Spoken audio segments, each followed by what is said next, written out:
I'm a small town kid born with a big city spirit. I choose to play a lot of awesome roles in life: mom, wife, entrepreneur, CEO, board member, investor, and mentor. 17 years ago, I founded a marketing consultancy, and ever since, my husband JR and I have been building our careers and our family on the exact same timeline. Yep, that means 4 kids, 3 businesses, 2 careers, all building towards one life we love. When I discovered I could purposefully embrace all of these ands in my life, it unlocked my world. And I want that for you too. I'm Tiffany Souter, and this is Scared Confident. So I have been talking about how we are working on a course called Own the Ordinary, and I'm excited to bring kind of the first tool forward for you to try and give me feedback on. And so I'm going to walk through that in a little bit of detail today. If you want to follow along, there'll be a link in the show notes that you can go and download the templates that I'm going to be talking through. But I think as I've, began to export and externalize that I'm passionate about helping people who are living a life just like me.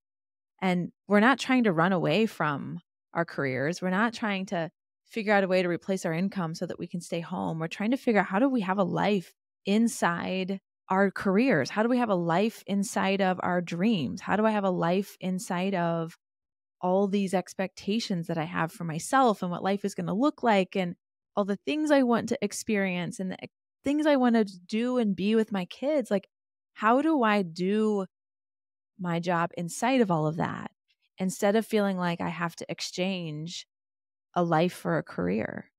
And I've been there before. If you're feeling that way, I see you in a way that I think I can't possibly communicate with the English language. And I have felt what it feels like to feel so alone and to feel like somehow my marriage has devolved into these pissing matches of who's done the most lately, who dropped the kids off the most often, who unloaded the dishwasher last time, who folded laundry.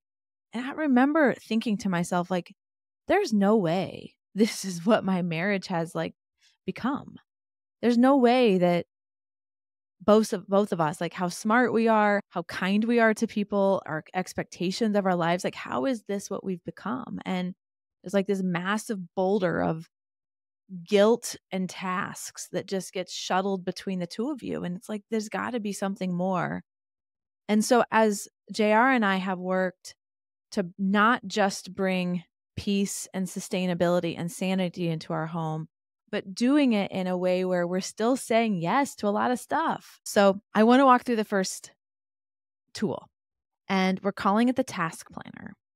And there are 3 kind of major components to it. The first one is a daily task planner, those things that have to happen every single day. I say have to happen.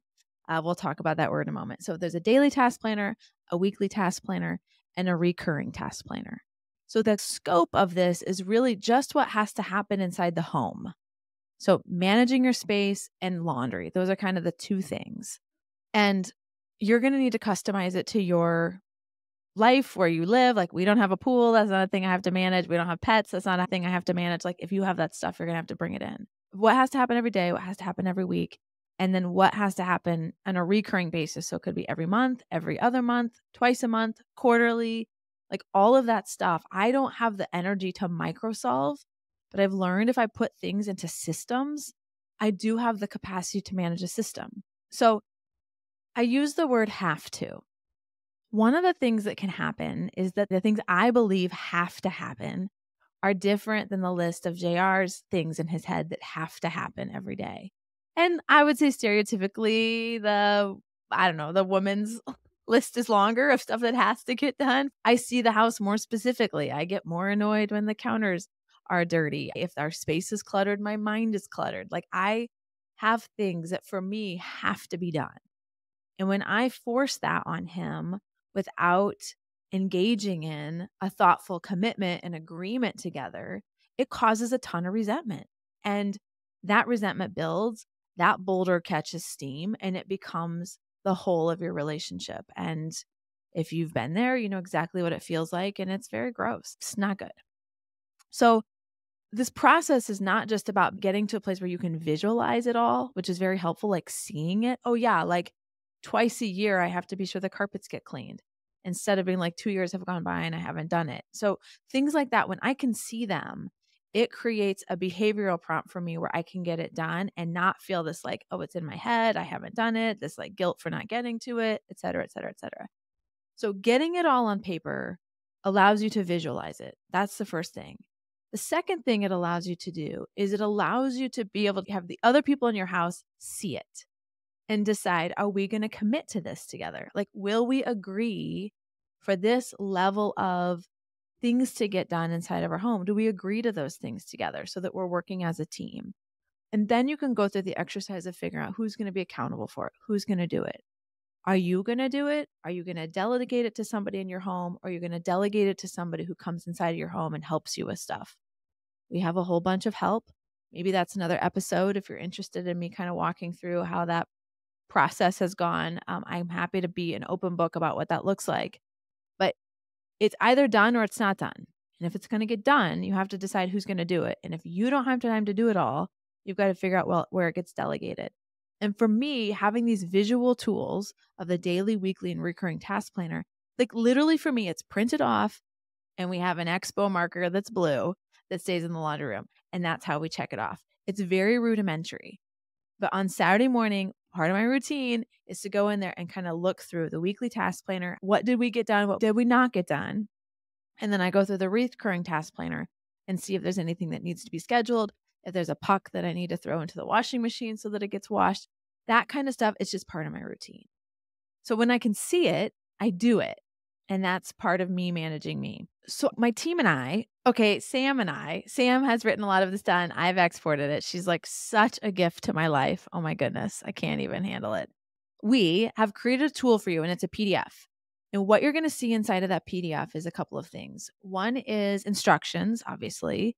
Second is a master task list. So I've tried to export for you. Here's all the stuff in my house that we're managing and maybe some things that are outside of my house so that it gives you kind of a prompt of like, what the hell is this shit going on inside the house and how do I even think of it? Because thinking of it is sometimes hard. So we've given you a master task list to serve as like a prompt so that you can get a complete inventory of what needs to happen in your house. The second thing that you'll see in there is an example, not an example, like literally it's my house. These are the tasks inside of my house that are happening. And you'll see my daily, weekly, and recurring. So you'll see that as an example to kind of see the level of detail that I use. Now you've got to figure out the level of detail that works for you, level of delegation that works for you, but you'll see my example. And then we have two options for you. If you're a paper and pencil person, you can print off some blank forms like PDFs and fill those out manually if you want to like kind of, if you're tactile and want to do that. And then we also have an Excel version that you can make a copy of it. Just type in what it is at your stuff. You'll see the master task list on a tab, and then you'll see the daily and recurring weekly tabs will be available for you and like ready to print and all that kind of stuff. So two versions, typing, tactile, whatever works better for you. Or if you do a tactile and then go into the Excel, whatever works. But we've created tools for you to be able to do this inside of your own home. I can tell you this has been a game changer for me. I'll tell you one thing in particular. I want to talk about the daily task planner. I'm not going to go through each one of these because I think the podcast episode, frankly, is going to get really long and boring. If you have questions, please reach out to me directly and we'll answer those. But the daily task planner for me has turned into two things. There's the morning roundup and the evening wind down. Those two periods of time, the morning, it is so important to me that my girls leave the house and JR and I leave the house feeling like this was an easy morning and we are leaving joyfully. Okay, do we skip out the front door? I mean, no, but you know what I mean? I wanted to feel good in the morning. I don't want to be barking at people. I don't want it to feel stressful. I don't want it to feel like there's this pressure or who didn't do what. Like the girls are going to go experience a lot of things in the day that I can't control.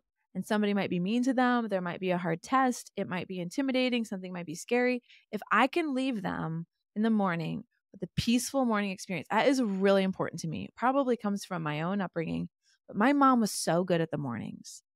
And she would send us out the front door to the bus and she would say, be nice to somebody who needs it today. And I want my kids to have the capacity to be able to see other people, to be present for their day. And if they're stressful and angry and didn't feel like loved and seen by me, that's not going to be how they're going to be able to show up. It's like really important to me. So this morning roundup and evening wind down, those two ingredients are a really big part of the way that I create peacefulness for our family so that those are not stressful, harried moments. So we have more in our evening wind down than we do in our morning roundup. You can see my example in the PDF again, because in the mornings, most mornings I work out, and that is like sacred time for me. I will wake up very early to make sure that that happens. And so I have learned I have to get things done at night so that I have time to work out, so that I can get the girls out the door peacefully. And these morning roundups and evening wind downs, you don't have to do them all. If you have a nanny that comes in early, if you're traveling and you have like an in-law that's staying with you, having these things like documented and clear helps other people be able to step into the system. So my morning roundup is, I'll just list them to you, is making beds. Do I make everybody make their bed every day? I don't, because I'm not interested in managing that. I make my bed, I'd say 95% of the mornings. It's hygiene for me. And half my kids do. The ones that don't care, I don't care. But that's like the time we do it in the morning, make beds.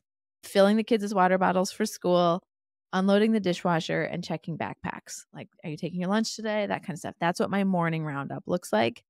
You may choose to do a hot breakfast for your kids. That's not a priority for our household. That's a choice that we have made. And so I don't feel guilty about not making a hot breakfast because that's not something I'm committed to. So that's an example of my morning roundup. And then my evening wind down is a little bit longer.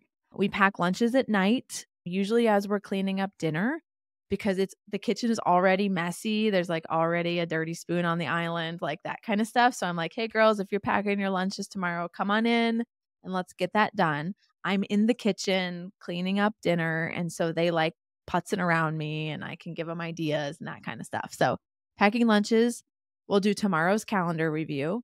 So who's getting picked up from practice? Who's picking you up from practice? Am I going to be home when you get home from school? Am I not going to be? We like run through the tomorrow's calendar. I put all the kids' to-dos, like I need to be dressed up like, a 100-year-old person. I put all that stuff as tasks on my calendar so that when I do a calendar review at night, I see all that stuff the next day, and I know to prepare for it. A 10-minute family pick and put. So this credibility goes to my sister-in-law, Paige. She talks about like picking and putting, which is like a catchy way of just saying like cleaning up the house. But like literally I can never see my house the same. You're like literally pick things up and put them somewhere, pick things up and put them somewhere. So we do a 10-minute pick and put. It doesn't always actually take 10 minutes, but everybody does it pretty much at the same time. It's like an hour of cleanup that happens in 10 minutes. Jara helps sometimes, not always. 10-minute pick and put, sweeping the floor with the Dyson, wiping down the kitchen counters, which is this like a thing for me, emptying the trash cans in the kitchen and the bathroom. We still have diapers and that kind of thing. So getting all that out of the house, running the dishwasher. It's the last thing I do before I go to bed, no matter how much or little is in it, because that way the next morning we unload it and we start the day with an empty dishwasher. Such a life hack, you guys. Such a life hack. With a big family, if you don't start the day with an empty dishwasher, it backs up, it doesn't get run, dishes get put in the sink, then it's heckery. You've seen the whole thing play out. To me, that was like a huge thing when I realized if I just run the dishwasher every single night, we start the day with a clean one. An empty dishwasher is like a lovely sight for a mom with 4 kids. And then water the flowers. We do that at night too. So little bit of context, I guess, for our morning roundup and our evening wind down. Those are really like almost invisible routines. We used to have more of like a checklist that we would go through in the morning and the evening. And now it's just like kind of like a symphony that happens. Everybody just knows this is what has to be done. And sometimes we share that. Sometimes it's just me if kids are at practice or have games. But every night the stuff gets done so that we can start our morning fresh. We can leave the house feeling fresh and clear. And I know that we'll be coming home to a space that is mostly put together as well. So it is my hope that this tool helps you get some of the mental clutter out on paper, helps your family get organized around how are we going to work together as a team? I know you all picture that, like working together, having shared understanding of what your priorities are, who's going to do what. And it's just really helpful. And like when the girls are like, hey, we want to sit down and watch TV or watch The Voice or whatever, I'll be like, let's do our 10-minute pick and put and get this stuff done. And the faster we get it done, the quicker we can go do what we want to for the evening instead of me like grumbling in my head that I have to do all the stuff and the girls are just like chilling like a villain, you know? So, uh, which is maybe the least cool thing I've said in all of 2023. But anyway, that's sort of who we are. Okay, so a quick overview of the weekly task planner. I have a housekeeper, so that is not on the weekly task planner. If that is something that you manage as a family, you're going to need to put that on your weekly task planner. But for the weekly task planner for us is tidying, cleaning up, changing linens on the beds, taking all the trash out of the house the day before trash day, putting the big trash cans at the end of the lane. And so those are the things that are on the weekly task planner as an example. And again, I do not do all of these things. Same thing.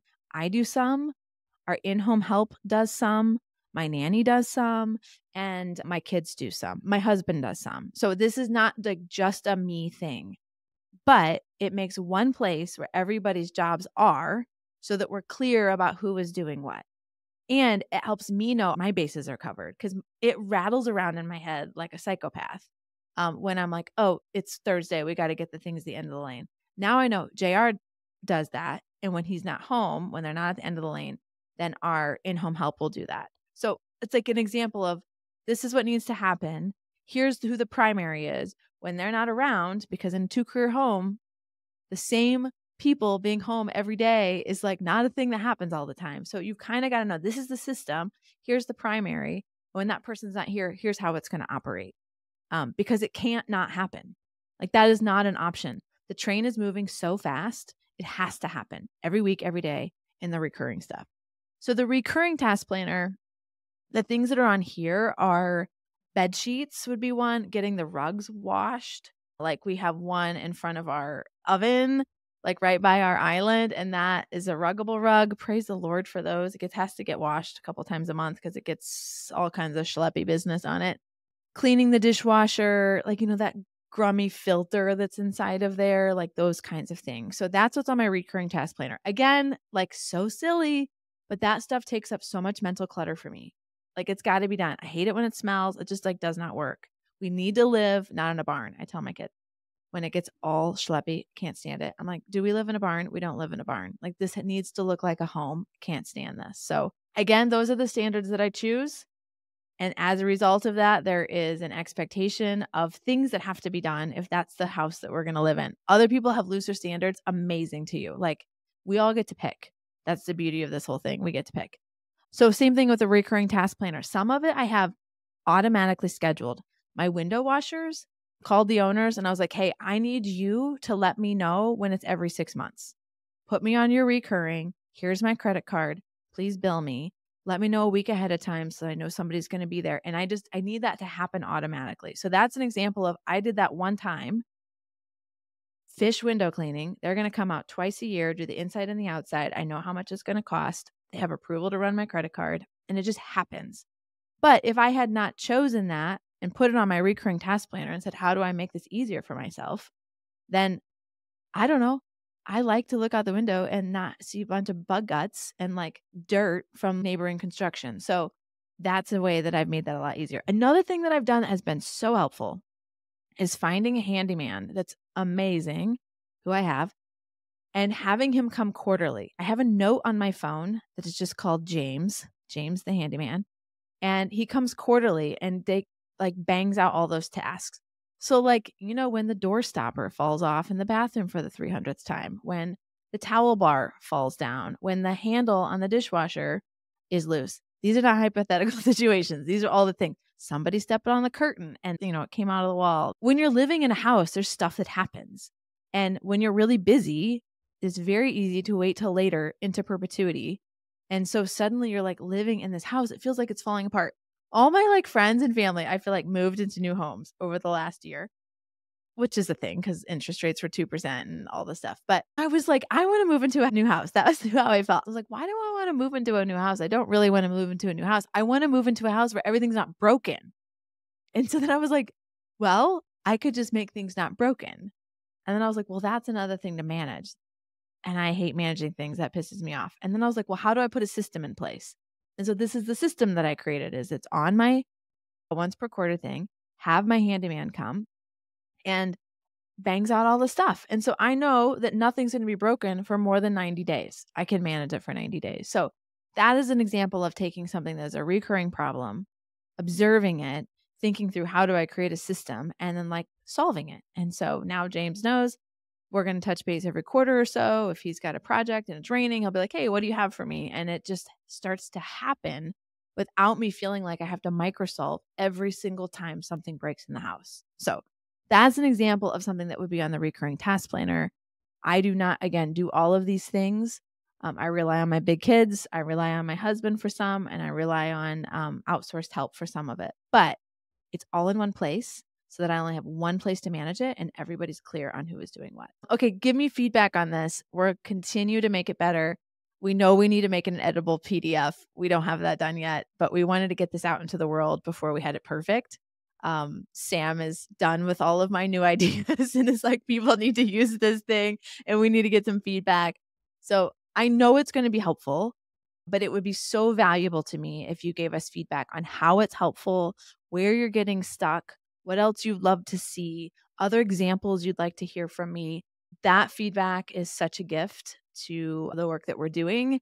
And another just huge thank you to Samantha for helping get this out of my head onto paper. And Haley has been the designer on it to make it look pretty. And I tell you, it's just like the best squad. So a whole team of us that are working on this and hoping that it adds value and helps your household feel more love and more sustainable and more joy and more peace. Because that's, I think, what we all want at the end of the day.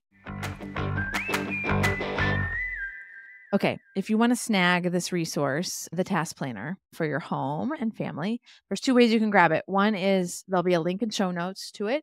And the second is you can go to TiffanySauder.com/podcast. Tiffany Sauder, SAUDER.com/podcast. And if you scroll to most popular episodes, you'll see this episode there. You can click to listen now, and that will take you to a landing page that has a link. Yes, I know it would be amazing if we had a landing page on my website for just this, but we're not there yet. And so this is us shipping it as we're going instead of waiting for it all to be perfect for you. So thank you for playing along as we iterate on this together. So they keep telling me it doesn't have to be perfect. Ship it, get it out there. So here we go. Thank you so much. And again, please, please, please, please give us your feedback. Please. Thank you. Thank you for joining me on another episode of Scared Confident. Until next time, keep telling fear, you will not decide what happens in my life. I will. If you want to get the inside scoop, sign up for my newsletter. We decided to make content for you instead of social media algorithms. The link is waiting for you in show notes, or you can head over to TiffanySauder.com. Thanks for listening in.